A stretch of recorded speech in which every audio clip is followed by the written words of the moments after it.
Welcome back. The most common New Year's resolution is, of course, get in shape, and it's one that gives a lot of people trouble. They kind of tend to give up pretty quickly. So what's the best way to set and keep goals for a healthier lifestyle? Joining me now is physical therapist Dr. Karina Wu. Hey, great to see you. Thanks for being with us. Thanks for having me. All right, get healthy, lose weight. It's what everybody says. It's my New Year's resolution. For me, it usually lasts about a week, and then I start loafing on the couch. So what do you tell people? Slow and steady wins the race. Set smaller goals so that they're realistic and you stay consistent. You avoid injury, and you actually stick to this plan that you yourself have set for yourself. Now, a lot of people really want to do this sort of overnight. And suddenly, one day they're eating cake and pie and, stuffing and turkey and stuff. And then the next day they're going on a crash diet and a sudden and extensive exercise routine. Not a good idea? Not the best idea. If you've let yourself go, and we all know during the holidays you tend to gain weight, you have stress, you have poor posture, especially with long travel, you want to set a smaller goal and a realistic goal so that you can maintain your course. You want to create long-lasting changes and not short-term gains. So somebody like me is like 15, 20 pounds overweight. What do you suggest? You want to do exercises that are actually incorporating some stability, because you need stability to have mobility and mobility to have stability.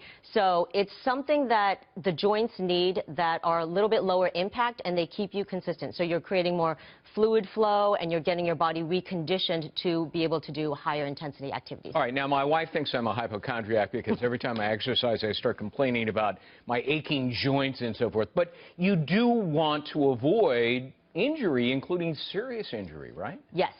Flexibility or lack of flexibility is a major cause of injury. So you want to be flexible and learn to do stretching or flexibility exercises during your daily routine, not just when you work out, because it helps with maintaining function and actually improving function and performance during regular routine and sport-specific activities. All right. Now, we all grew up playing on sports teams, and the coach was always saying, push it, harder, harder, run it off. Yes. If you got injured and so forth. That's not a good idea for most people, is it? Listen to your body. If you have some aches and pains, which are normal in life, if they disappear when you are doing the activity, it's sometimes okay to continue. If it becomes really excruciating and sharp and severe, then that's a no. Listen to your body. If it persists after you've done your routine, then also, again, that's a sign that your body's saying, you might have overdone it, go see somebody. I joined a health club once. And the only time I was in it was when I signed up for it. You're the best member. Yeah, and they count on people like me. Yes. So I'm never going to do that again. So what should the average person, who doesn't want to shell out big bucks for a health care facility, what do they do? I love anti-gravity body weight functional exercises because you don't need anything but possibly a yoga mat and space.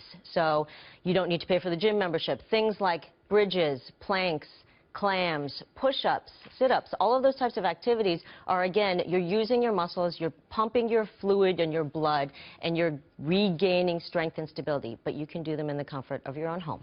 There's a used book and video store and CD store across the street. Yep. And I could probably go in there and get one of those exercise routines for $5 and watch it on TV. Yeah. Is that helpful? Yes, absolutely. But you should be conditioned for the activity.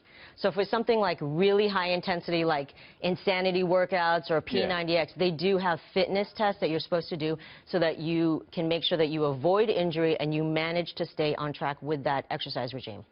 What I usually do is I play those videos and I sit on the couch and watch them. You can't say wow, that person's getting a great, and it doesn't really translate to my losing weight and getting in shape and stuff. How do I stay motivated?